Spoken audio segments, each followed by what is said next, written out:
I almost didn't flag it. That's the thing I have to live with. The first anomaly came in at 3:47 and it looked, at first glance, like background radiation bleed from the Pellerin Nebula. We got those all the time at Kessler 9. The station was positioned at the very edge of charted space specifically to catch long-range signal noise and filter out the natural from the manufactured. Most of what we caught was natural. Pulsars, magnetar bursts. The occasional leakage from consortium trading routes that ran parallel to the veil but never crossed it. The consortium didn't cross the veil. That was understood. Not law exactly, more like custom. The kind of custom that had been in place long enough that nobody questioned it anymore. I was running a routine filter sweep when the anomaly showed up on my secondary display. It was a tight band gravitational distortion signature, and it was coming from inside the veil, from our side, not theirs. I sat up straighter. I ran the filter again, same result. I called across the room to my colleague, a man named Daishi Park, who was 3 years my senior and who I had learned to trust completely during 18 months of night shifts at the edge of nowhere. He had a habit of clicking his pen when he was thinking. I could hear it across the room even now. "Daishi," I said, "come look at this." He came over, looked at my screen, clicked his pen once, then twice, then stopped. "That's not Pellerin bleed," he said. "No. That's not anything local. No." He pulled up his own station and started cross-referencing. I watched him work. The station was quiet around us, skeleton crew at this hour, just the two of us and a maintenance tech named Suyon who was somewhere in the back running diagnostics on the atmospheric processors. The lights were dim. The coffee was cold. "Myra," Daishi said after about 4 minutes, "this signature is consistent with a Class 7 gravity lance discharge." I felt something tighten in my chest. "Class 7, I repeated. "Yeah." "Vethori." "Yeah." We looked at each other. Daishi's pen was very still. "How far inside the veil?" I asked. He checked again. 14 light minutes, give or take. 14 light minutes. That meant whatever had already happened 14 minutes ago, and we were only seeing it now. The Vethori, or something carrying Vethori-class weaponry, was already 14 light minutes inside our border. I reached for the alert panel. My hand was steady. I remember being surprised by that my hand was steady. Some part of my brain was already in operational mode, bypassing the part that wanted to be afraid. I triggered Priority 1. The station's lights shifted from dim white to amber. An alarm began pulsing, low and even, through the corridors. Then I started writing the fastest report of my life. By the time the sun notionally rose on whatever time zone my body thought it was running on, the count was no longer 11. It was 47. Daishi and I had been at our stations for hours without moving. Suyon had brought us food at some point. I'd eaten without tasting it. The station was fully staffed now. Everyone called in from their off hours, crowded around screens and running calculations that I kept hoping would come back with different answers. They didn't. The Vethori Armada, because that's what it was now, the word Armada had started appearing in our internal comms, was moving through human space in a disciplined, deliberate Werk formation. 47 confirmed vessels. Later analysis would put the final count at 63, but at this point, we could only track what our instruments could resolve, and some of those ships were apparently running some kind of active sensor dampening. The largest signature, the one we'd already started calling the Crown, before we even confirmed what it was at the center of the formation. It was producing gravitational distortion readings that made our instruments stutter. Not because the instruments were broken, because the readings were accurate, and accuracy itself seemed almost physically wrong. The thing was massive in a way that didn't fit comfortably inside a human mind. I pulled up everything in our records about the Vethori flagship. The endless crown, Built over 3 centuries, they said. Powered by what consortium technical documents described as a captured stellar fragment, a piece of a dead star's core, kept in artificial suspension, slowly feeding its remaining energy into the ship's systems.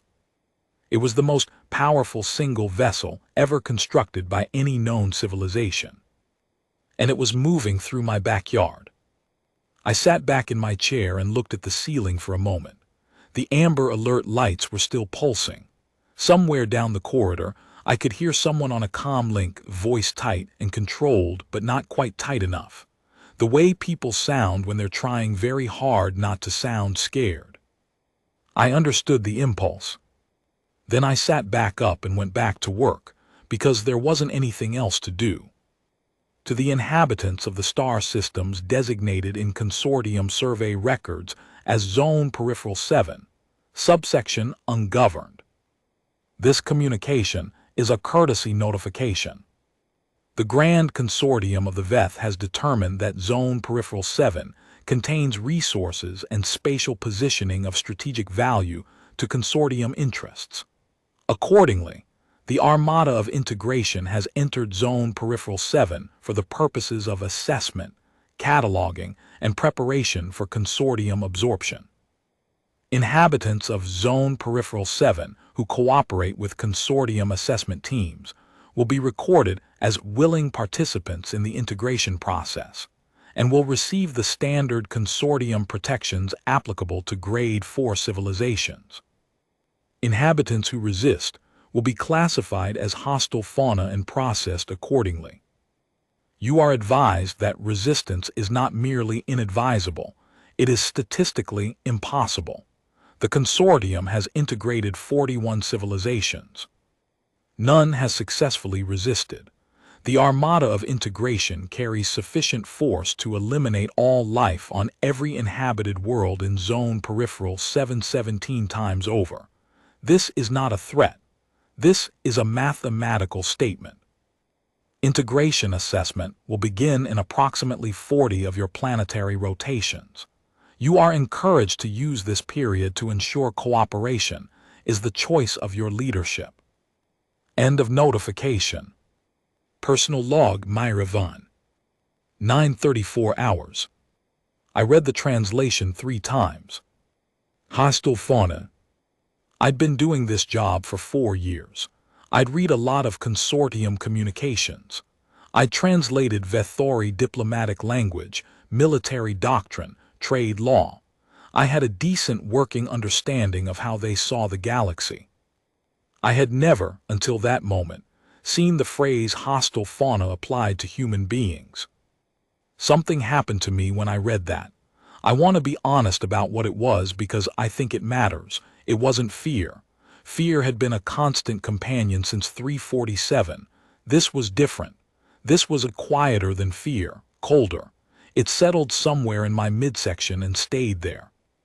It was the feeling of being told, in official bureaucratic language, by an entity 6,000 years old, that you don't count, that your entire species is somewhere between an inconvenience and a pest, that the best possible outcome for you is to cooperate well enough to receive standard protections for Grade 4 civilizations, and I knew what that meant. Grade 4 protections meant you kept your biology. You kept your population. You lost everything else. Your worlds, your governments, your history as a self-determining people. And the worst outcome was hostile fauna. I sat with that for about 30 seconds. Then I opened a new comm channel and started reporting to Central, and while I was doing that, in some other part of my mind, something was beginning to harden. I think it hardened in a lot of people that morning. Citizens of Earth and all human-settled worlds. As of this morning, the Vethori Armada has crossed the boundary veil into human space. 63 confirmed vessels, led by the flagship Endless Crown, are currently moving on a vector toward our core systems. They have transmitted what they have described as a courtesy notification. I have read it. My response to the Vethori Armada is this. You have made a mistake. Not a tactical mistake, not a strategic error, something more fundamental than that. You have looked at humanity and seen an empty room. You have read our records, the ones you access through consortium survey teams, the ones you gathered from our own broadcasts, the ones you compiled over the decades that you've known about us, and you have concluded that we are grade 4, manageable, processable, cooperative, or eliminable. You have not understood what you're looking at. In 40 of our planetary rotations, you intend to begin your assessment. I want to tell you what you will find when you do. You will find that every planet in human space has been preparing since the moment your armada crossed our border this morning. You will find that our people, not our governments, not our military, but our people, responded to the words hostile fauna with something that I don't think your 6,000 years of history has prepared you to encounter. You have integrated 41 civilizations. You have done it by arriving with overwhelming force and offering a simple choice: cooperate or die. And it has worked 41 times because civilizations, when faced with that arithmetic, make the rational calculation. I want you to consider, very carefully, the possibility that humanity is not good at rational calculations. We have 40 rotations. We'll see you then. This is Director General Ose Mensa, signing off. I watched the broadcast with the rest of the station crew, crowded around the main comm screen in the break room. When it ended, nobody said anything for a few seconds. Then Daishi, who had been standing next to me with his arms crossed, uncrossed his arms and nodded slowly, like something had been confirmed for him. "All right," he said, "all right then." And we went back to work. The 39 days between the Vethori broadcast and their announced assessment date were later called, by people who wrote about them from comfortable distances, the preparation period. The people who lived through them had other names. Some called it the quiet sprint, some called it the long night. Some called it the scramble, which was probably the most accurate. Here is what happened in those 39 days. On Earth, every major manufacturing facility on the planet shifted to emergency production within 72 hours. This was not a government mandate. The mandates came later, after the shift had already begun, because factory managers and logistics coordinators and materials suppliers made the decision themselves before anyone officially told them to. Civilian manufacturing in 37 countries converted production lines. Consumer goods plants started making hull plating and drive components. Agricultural processing facilities began producing concentrated field rations. A shoe factory in Ankara became a munitions plant in 11 days. A pharmaceutical complex in Mumbai began producing emergency medical field kits alongside its normal output without missing a single shipment. Nobody ordered these things to happen. People decided. In orbit, the construction docks that had been building civilian transports and research vessels underwent rapid conversion. Ships that were 40% complete got finished in compressed timelines that would have been considered physically impossible 18 months earlier. Ships already in service, cargo haulers, survey vessels, even luxury liners, were quietly brought in for weapons installations and shield upgrades. Not all of them, not even most of them, but enough that the orbital space around Earth began to look different.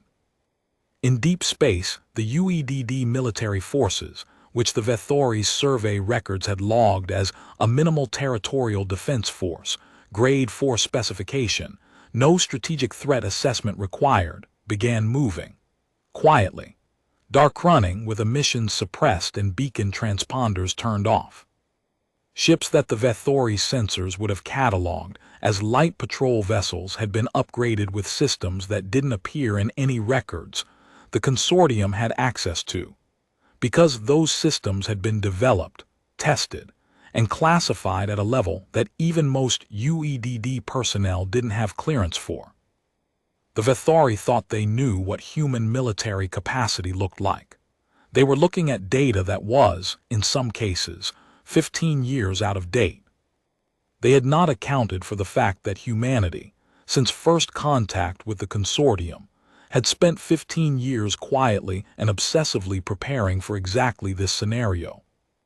And in the outer reaches of human space, in the asteroid fields and the deep dark between systems, in places that didn't appear on any official chart, things were being activated that had been waiting for a very long time. The stars around the Vithori Armada had not yet gone dark. That would come later. But the preparations were being made. I received a transfer order today. I've been reassigned from Kessler 9 to a position I'm not allowed to name in this log. My new station is closer to the Armada's current position, considerably closer. The order came through official channels, but there was a handwritten note attached, actual paper, which was unusual enough that I read it 3 times.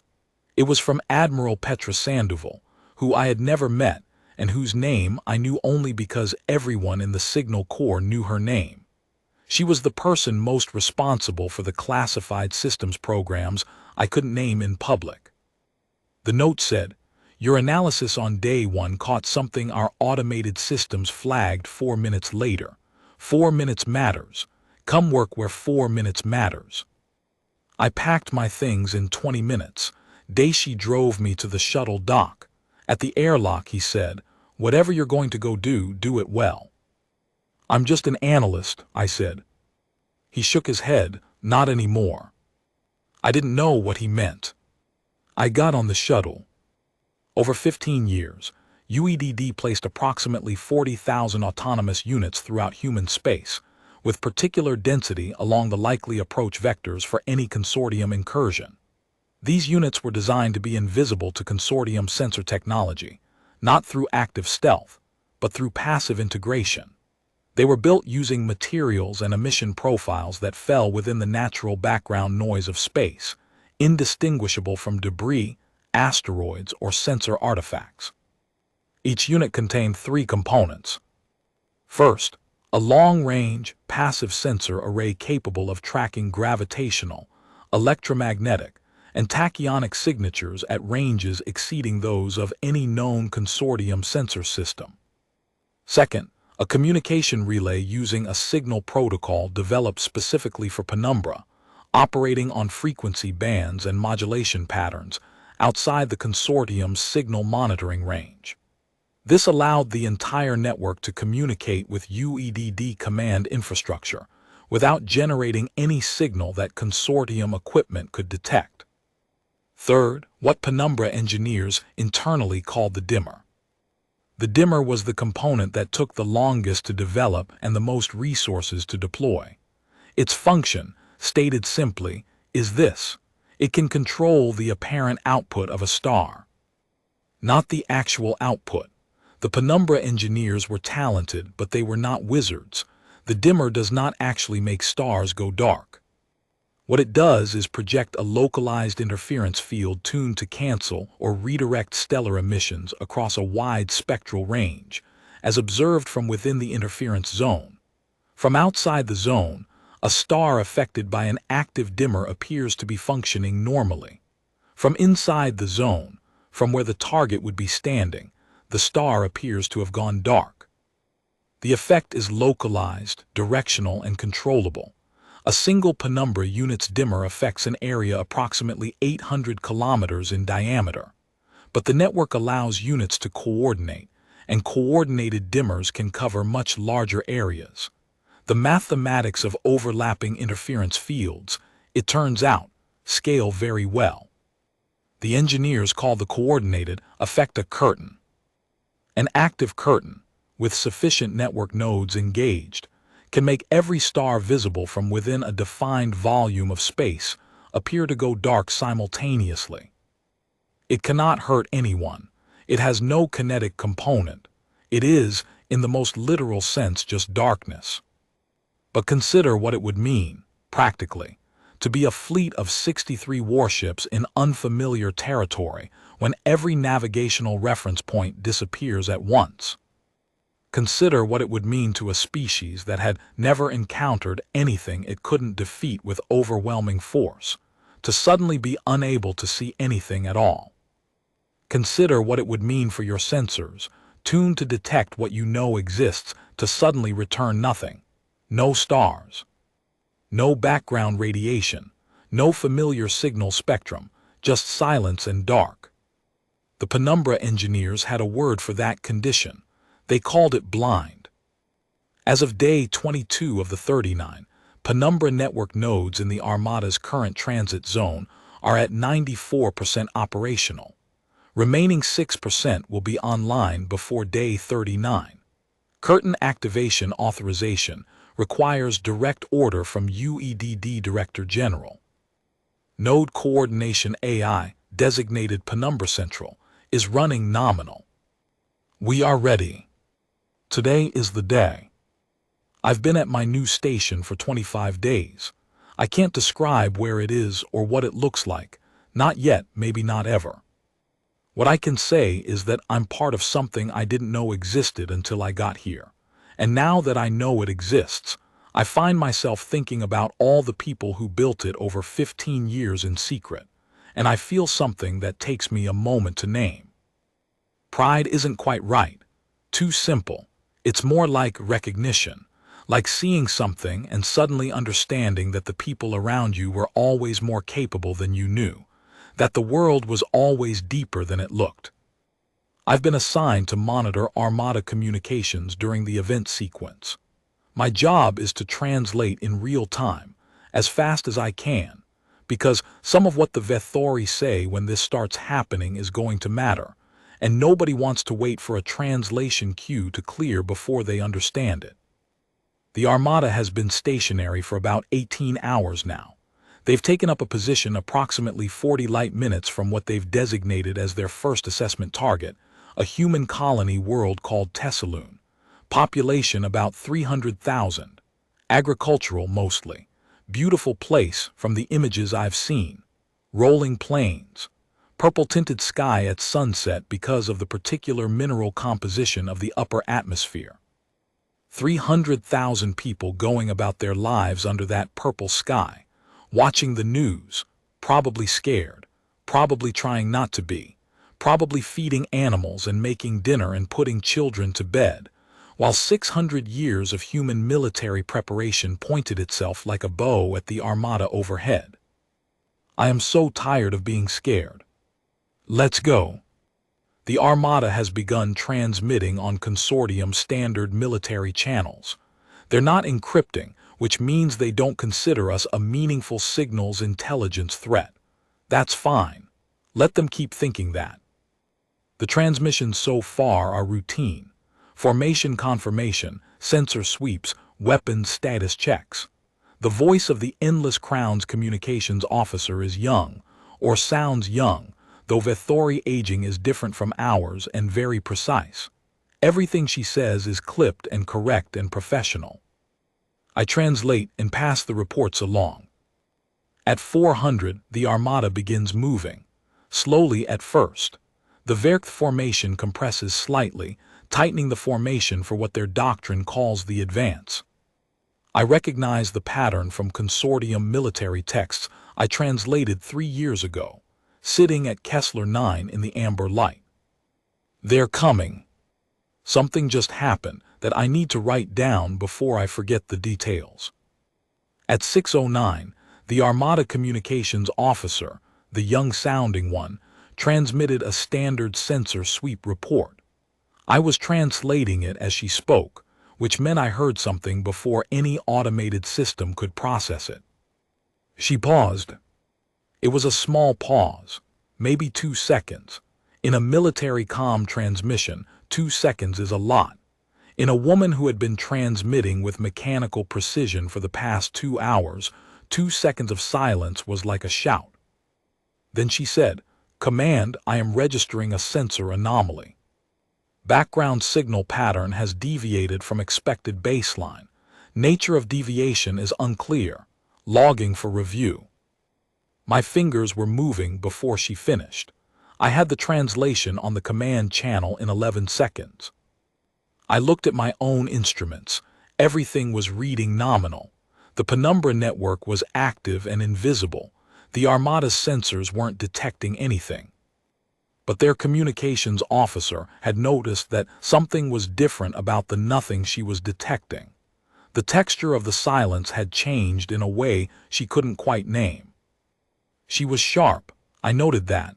I noted it because it seemed important to be honest. The Vethori weren't stupid.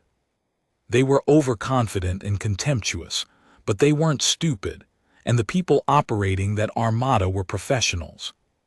It just didn't matter. Nothing she noticed was going to change what was about to happen. The curtain goes live in 22 minutes. I watched it happen. Not in person. I was behind 3 layers of instrumentation and a classified partition. But I watched the telemetry as the Penumbra network activated, and I was monitoring the Armada comm channel in real time, and I can tell you exactly what it looked like from both sides. On the Penumbra telemetry, a cascade. Starting from the outermost ring of network nodes and moving inward in a coordinated wave, 40,000 dimmers activating in sequence, their interference fields overlapping and reinforcing until the combined effect reached its designed capacity. It took 14 seconds from the first activation to full coverage. 14 seconds to wrap the Armada in complete stellar darkness. On the Armada comm channel, chaos. The communications officer's first transmission after the curtain activated was: Command emergency. All stellar navigational references lost, sensors returning negative across all spectral bands. Cannot confirm cause, cannot confirm position. There was a burst of crosstalk, multiple voices, multiple channels, all coming through simultaneously, which told me the Armada's internal communications discipline had broken down. Commanders talking over each other. Sensor operators calling in reports that contradicted each other because there was nothing to report, which was itself the most alarming thing any of them had ever encountered. Then a voice I hadn't heard before, older, heavier, the voice of someone who had been in command a very long time. All stations. Silence. The channel went quiet instantly. Report. The communications officer, voice controlled again but tighter than it had been. Admiral, all stellar navigational references have disappeared simultaneously. Electromagnetic background is reading at effectively 0 across all monitored bands. Gravitational sensors are functioning but returning only local mass readings. We cannot plot navigational references from local gravity alone at this resolution. We are, functionally, without external position confirmation. A pause. Duration. Unknown, Admiral. Onset was instantaneous at 9:23 ship time. Another pause, longer. Is the endless crown intact? Yes, Admiral, all systems nominal. Hull integrity confirmed. Crew is, she hesitated. Crew is reporting the viewport screens are dark, dark completely, no stars. The crew is. The crew will conduct their duties. Yes, Admiral. I was translating as fast as I could type. In my earpiece, I could hear someone on the command channel saying, they're blind, they're completely blind. And someone else saying, confirmed, curtain is at full coverage. And underneath it all, very quietly, a sound that it took me a moment to identify. Someone was laughing, not cruel laughter, not triumphant, just the exhausted, released laughter of someone who had worked toward something for a very long time and was watching it work. I understood the feeling. Admiral HFY has been in command of the Armada of Integration for 22 years. He has personally overseen the absorption of 9 civilizations.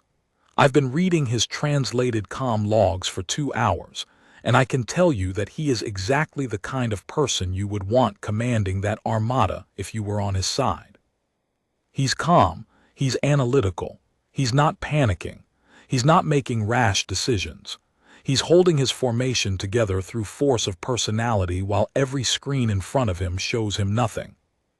The problem for him is that staying still is not going to help. Because the curtain is just the beginning.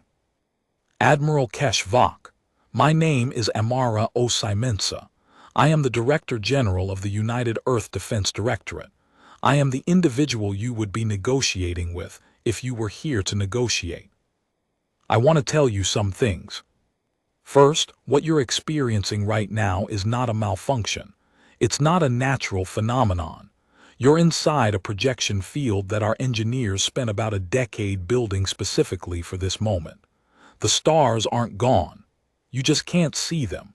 I realize that distinction might feel academic given your current situation. Second, your fleet is intact. I want to be very clear about that. We have not damaged any of your ships. We have not threatened your crew. Everything we have done so far is what you might call a demonstration. We wanted you to understand before anything else that you do not have an accurate picture of what you're dealing with. Third, I want to talk to you about your survey records. You cataloged humanity as grade 4, minimal defense capacity. No strategic threat assessment required. I understand why. 15 years ago, that assessment was defensible. We were young, we were scattered, we weren't very impressive. But here is something about humanity that I don't think your 6,000 years of expansion have prepared you to account for. When we are told we're not impressive enough to take seriously, we take that personally. For 15 years, our best minds, engineers, scientists, strategists have been working on exactly one problem. What do we do when the armada of integration comes? Because we knew you would come. The consortium always expands. You always follow the same pattern. We read your history. We read the histories of the 41 civilizations you absorbed. We paid attention. And then we built something you've never encountered before. Because we built it specifically to be something you'd never encountered before. You are currently inside it. I am not asking you to leave. I am not issuing an ultimatum. I am not making threats. I am telling you that what you're experiencing right now, this darkness, this silence, is the smallest thing we can do to you. We have been enormously restrained. We would like to continue being restrained. But we need to have a conversation about those 40 of your planetary rotations, and about grade 4, and about what the words hostile fauna are going to mean for the future of relations between your consortium and our species. I am available to speak with you at your convenience, Admiral. We'll leave the lights off until you're ready. I've been doing this long enough to know when a room goes quiet in a way that means something important just happened. The Armada comm channel went completely silent for 4 minutes and 37 seconds after the Director General's transmission ended. That's not a natural pause. In a military context, with 63 ships and thousands of crew, complete silence on the command channel for 4.5 minutes means something has stopped everyone simultaneously. I think it was the phrase, "We built something you've never encountered before," because we built it specifically to be something you'd never encountered before. I think that landed differently than any threat would have. A threat the Admiral could respond to. A threat fit inside his existing framework. He had overwhelming force, and threats could be evaluated against force. But the idea that humanity had looked at everything the consortium was, and then gone off in a completely different direction, specifically to address it, that was something he hadn't modeled. You can tell, listening to the silence, that he was rethinking some things. Response transmission, Vethori Admiral's channel, directed at UEDD frequency. Admiral KESHVOK, Director General. I will speak plainly, because I find that plainness is more useful than ceremony in situations I have not previously encountered, and I have not previously encountered this situation. You have made your point. I understand that you have made your point deliberately, and that you are capable of making larger points if you choose to. I have 41 absorptions to my record. In 41 absorptions, I have never received a communication like the one you just sent me. In 41 absorptions, I have never been in a situation where I could not see the stars. That is, as you might imagine, an unusual experience. My fleet is intact. My crew is steady. I want to be clear that you have not yet caused me to feel afraid. What you have caused me to feel is something I find more useful, which is interested. I will speak with you. I want to understand what you've built and how you've built it. Not for strategic purposes. At the moment, I'm in no position to act on strategic information. But because the thing you've described, an infrastructure built from the ground up in 15 years specifically to counter consortium methodology, that is either the most impressive thing I've encountered in 22 years, or an extraordinarily sophisticated bluff. I would like to know which. One condition. While we speak, I want your word that you will not escalate whatever you're doing. The darkness is sufficient. I take your point. I do not need a larger demonstration. I laughed out loud when I got to the last line. I shouldn't have. I was in the middle of translating, and laughing mid-translation is not professional, but I couldn't help it. I am going to have some very serious conversations with our survey assessment teams. Under different circumstances, I think I might actually like Admiral Keshvok. Keshvok.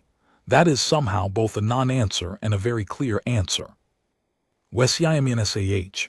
I studied Vethori diplomatic communication for 6 months before today. I learned a lot. Keshvok. Director General. I am going to recommend to the Consortium Council that Zone Peripheral 7 be reclassified. Wesiaminsh. What grade? Keshvok. We don't have a grade for what you are. We're going to have to make one. The order to deactivate the penumbra curtain came through at 1900 hours. I watched the telemetry reverse. 40,000 dimmers shutting down in the same cascade sequence that had activated them, working from the inside of the formation outward. 14 seconds, same as activation. I watched it on the instruments, but on the Armada comm channel, and this is what I want to remember. This is the thing I've been writing this journal so I don't forget. On the Armada comm channel, when the curtain lifted, there was a sound. It was from the crew of the Endless Crown, not the Admiral, not the commanders.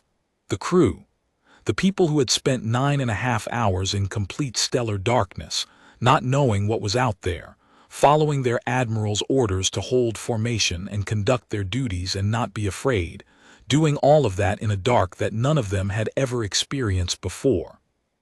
When the stars came back, one of them, I don't know who, a junior crew member, their mic probably wasn't supposed to be live on the channel I was monitoring. One of them exhaled. Not dramatically. Just a breath. The kind of breath you let out when something that was very tight in your chest finally releases. I understood that exhale. I've been doing variations of it for 39 days.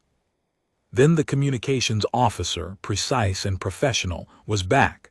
Admiral, all navigational references restored, all sensor systems returning nominal readings, formation integrity confirmed across all 63 vessels. And the Admiral, very good, maintained position, all weapons to standby. Nobody does anything. And then quieter, not quite intending it to be captured by the open channel. Unbelievable. I agree, Admiral. I want to tell you what the morning after DARKFALL felt like, not from the command perspective but from everywhere else. I was 32 years old and I was living in Nairobi, which was one of the major operational coordination centers for the UEDD civilian infrastructure support during the 39 days. I'd spent those 39 days working 14-hour shifts coordinating supply chains for the orbital conversion facilities. The most unglamorous part of the whole thing, but essential. You can't put weapons on ships without raw materials, and you can't get raw materials without someone tracking the logistics. On the morning after DARKFALL, day 40, I woke up in my apartment. I had gone home the previous night for the first time in a week because someone had made me, and I checked the news before I'd even sat up. The headline was simple. It was 4 words. The Armada is talking. I read that 4-word headline and I started crying. I wasn't a crier generally. I'm still not. But that morning, those 4 words, because what they meant was that we had survived the first day. We had not been eliminated as hostile fauna. We had not been absorbed. We had done the thing that 41 civilizations had failed to do, which was make the armada of integration stop and reconsider. I sat in my bed in Nairobi and cried for about 10 minutes. Then I got up and went back to work, because there was still work to do. I haven't slept yet. I'm not sure I'm going to sleep for a while. The negotiations are ongoing. They've moved from direct communication between the Director General and the Admiral to formal diplomatic channels, which means a team of specialists I've never met are now handling the translation load, and I've been stood down from primary duty. I should sleep. My body knows this. My body has been trying to tell me for hours. Instead, I'm sitting at my station in the dim light, not looking at anything in particular, thinking about what 40,000 dimmers feel like from the outside. I keep coming back to something the Admiral said during the conversation, not one of the formal parts, but a moment between topics when he must have thought the channel had been muted for a technical adjustment, and it hadn't been. He said it to someone near him, not the communications officer. I don't know who. He said, they built this in 15 years. 15 years. And whoever he was speaking to said nothing, and the Admiral said, I've been doing this for 22 years, and I never thought to ask what any of them were building while I wasn't looking. I will think about that for a long time. The consortium had absorbed 41 civilizations before they came to us. After DARKFALL, the UEDD Historical Analysis Division put together a record of those civilizations. It was part of the diplomatic groundwork. Understanding the precedents helped our negotiators establish what an alternative to absorption might look like, but it became something else over time. It became a memorial. I want to include it here because I think the people in it deserve to be named. The Peloran were the first, a silicon-based species, roughly equivalent to what the consortium would have called Grade 3. They had been spacefaring for 2,000 years when the consortium found them. They resisted for 9 months before the numbers became impossible. They are now a member species of the consortium, their population intact, their biology preserved, their culture maintained in a kind of curated form, like a museum exhibit. They refer to themselves as Peloran Consortium. Their old name for themselves, the name they used before integration, is spoken only in private ceremonies. The Verathsei were the 7th, a gaseous species. That's a simplification, but it conveys the basic picture. They existed in the upper atmospheric layers of a specific type of gas giant. Their ships were, by human standards, indistinguishable from natural atmospheric phenomena. The consortium didn't know for 3 months that the Verathsei were an intelligent species, because they'd never encountered intelligence in that form before. By the time the classification was corrected, the consortium's initial survey operations had unintentionally, they say, disrupted the atmospheric conditions of 2 Verathsei inhabited worlds. The survivors were relocated. They don't discuss what was lost. The Threnoki were the 38th. They had something resembling Penumbra, a distributed defense network that worked differently from ours but reflected a similar philosophy. They had been building it for 11 years. The consortium's assessment teams had detected it 9 years before the Armada arrived and had spent 3 years developing countermeasures before they launched the integration. The Threnoki didn't know the countermeasures existed until they tried to activate their network and found it already compromised. That is why Penumbra was built on entirely novel principles. Because we studied what had happened to the Threnoki and made sure we were building something the consortium couldn't have countermeasures for, because they'd never seen it before. The Threnoki's network engineers, the people who built their version of what we built, are still alive. They are consortium citizens now. When the diplomatic negotiations concluded, one of our first acts was to request that they be represented in the peace talks. They accepted. They sent a message. It said, "We are glad there will be talks to attend." The formal negotiations lasted 49 days. What humanity wanted: recognition as a self-determining civilization outside consortium jurisdiction, the right to expand and develop without consortium interference, a formal non-integration agreement with defined borders, access to consortium trade networks as an independent entity rather than a member species. And this was the one that took the longest, a review of the status of the 41 absorbed civilizations, with a view toward establishing enhanced autonomy provisions for those willing to seek them. What the consortium wanted: access to the human space corridor for trading purposes, shared technical information on technologies developed during the Penumbra program, and a guarantee that humanity would not use Penumbra-derived technology against consortium member worlds. What was agreed? Most of it. The non-integration agreement was signed on day 89 by Director General HFY Sci-Fi and, via secure long-range transmission, by the Grand Council of the Consortium. Humanity became the first civilization in consortium history to negotiate a formal independence agreement with the Grand Council. It was given the official designation of the Veil Compact. The autonomy review for absorbed civilizations resulted, over the following decade, in 6 species achieving enhanced self-governance status within the consortium framework. Not full independence. The consortium's political structure made that complicated, but more than they had, more than they'd been told they could have. The Threnoki engineers became something unexpected. They became the consortium's first formal internal advocates for political reform. Their argument, which they made in front of the Grand Council 7 years after DARKFALL, was simple and devastating. They said, "You almost made the same mistake with humans that you made with us. The only difference was that they caught you before you could make it irreversible. You should be asking yourself how many times you can afford to almost make that mistake." The Grand Council, to its credit, listened. I was wrong about what I would find in Zone Peripheral 7.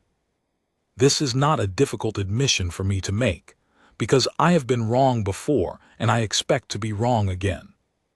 What makes this particular instance of wrongness worth documenting is not that it surprised me. Surprises are the occupational hazard of 40 years in exploration and integration, but the specific nature of what I had failed to account for. I had read the survey records. I had looked at the numbers. I had made the assessment that the consortium's methodology and the consortium's survey teams had prepared me to make. What I had not done, what I realize, with considerable retrospective embarrassment, that I had never done in 22 years of integration commands, was ask what the people on the other side of those numbers were doing while I was looking at them. The answer in the case of humanity was building something.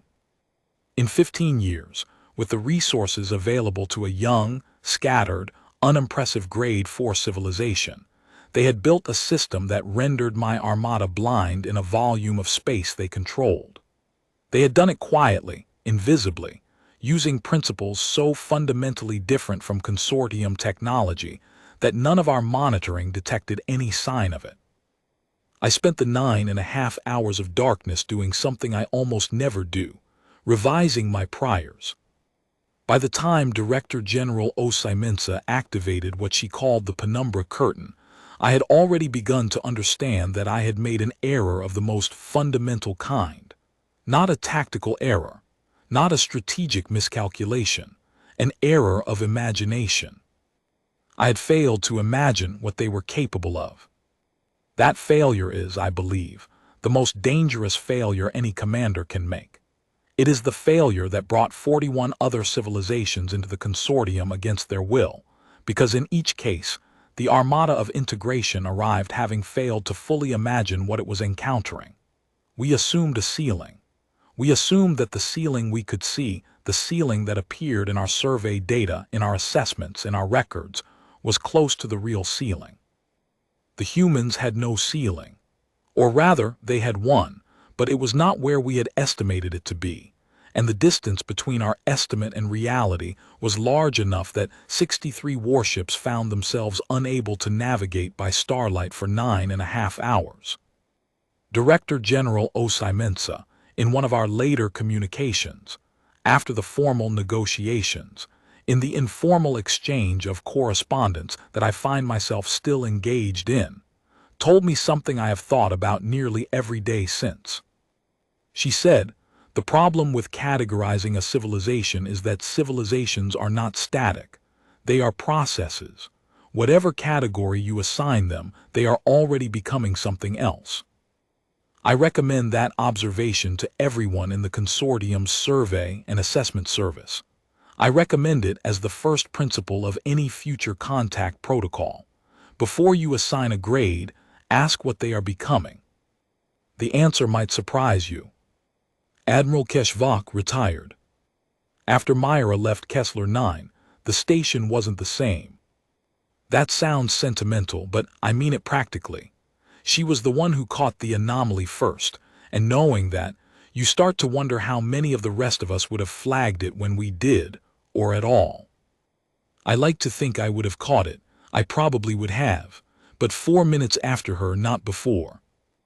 After DARKFALL, people asked me what it was like to be at the station where the event was first detected. They wanted a story, I think. They wanted it to have felt momentous, like we knew in the moment that we were at the hinge of history. It didn't feel like that. It felt like 3:47 on a Tuesday, or the station equivalent of a Tuesday, with bad coffee and a headache, suddenly staring at a reading that didn't make sense and calling across the room to my colleague. The momentous part came later. The momentous part was built by 40,000 people over 15 years, and by Myra's analysis, and by the Director General's speech, and by 63 warships sitting in the dark for 9.5 hours reconsidering everything. My part was, I came over and looked at the screen and said, "That's not Peloran bleed." 4 words, same number as the headline the next morning, "The Armada is talking." I don't think that's a coincidence. I think history is mostly 4-word moments, separated by years of work that nobody writes down properly. Someone should write it down. They sent me back to Kessler 9. Not a reassignment, a visit, for the official DARKFALL Commemorative Records Project. I'm contributing to an oral history, which means I'm talking to people who used to be in my position, and then typing up what they said. It's quieter work than what I've been doing for the past 2 years, and I find I don't mind that. The station looks the same. Dim amber light, the faint smell of recycled air and old coffee. Soo-yeon is still here. She got promoted twice, but she's still running the night maintenance rotation out of what she says is preference and what everyone else says is stubbornness. I had dinner with her my first night back. We talked about the morning of day 1 for 2 hours. I sat at my old station for a while after Soo-yeon went to sleep. The secondary display where I first saw the anomaly is the same screen, literally the same hardware. Kessler 9 isn't a priority station for equipment upgrades, which I find somehow appropriate. The screen that showed me the first sign of the Armada is still running filter sweeps over background radiation bleed. I ran a sweep, for old time's sake. Nothing anomalous, just the Peloran Nebula doing what it always does, and the void doing what it always does, and the stars. The stars were there, all of them, everything in its place. I sat with that for a while. I will tell you something that I have not said publicly before, because I was not sure whether it was appropriate, and then I decided that appropriateness is a smaller concern than honesty. When the news of what happened at the Boundary Veil reached us, the Threnoki, the absorbed people, we gathered. All of us who were still in contact with each other, which is most of us. We are small enough to still be most of us. We gathered and someone read the accounts aloud, the way we used to gather and read important things in our old life before. We read about the Penumbra network. We read about the 40,000 nodes, the 15 years of development, the frequency principles that had no consortium analog. We read about the 14 seconds of cascade activation. We read about the 9.5 hours. And I cried. I am not embarrassed to say this. I cried because I recognized it. I recognized the shape of the thing humanity had built, the logic of it: build what they haven't seen, because what they have seen, they know how to defeat. We had tried to do something like that. We had 11 years to their 15. We had our own engineers, our own principles, our own long nights of calculation and construction. The difference was that they succeeded, and we didn't get the chance to try. What I felt when I read about Penumbra was grief, first. Grief for the 11 years we spent and the thing we built that didn't work in the end because they knew it was there. Grief for what we were before. And then something else, something lighter. Because they had done it, someone had done it. In all the long history of the consortium's expansion, someone had stood at the edge of human space, read the records of everything that had happened to everyone who came before, and decided, not us. Not because they were stronger than us, not because they had resources we lacked, because they had 15 years and they used every one of them. I would not have wished what happened to my people on anyone, but I am glad, I am profoundly, specifically glad, that when the Armada came to human space, it found what it found. The stars went dark. And then there was talking. After 63 years of watching civilizations absorbed in silence, the fact that there was talking, that is not a small thing. That is not a small thing at all.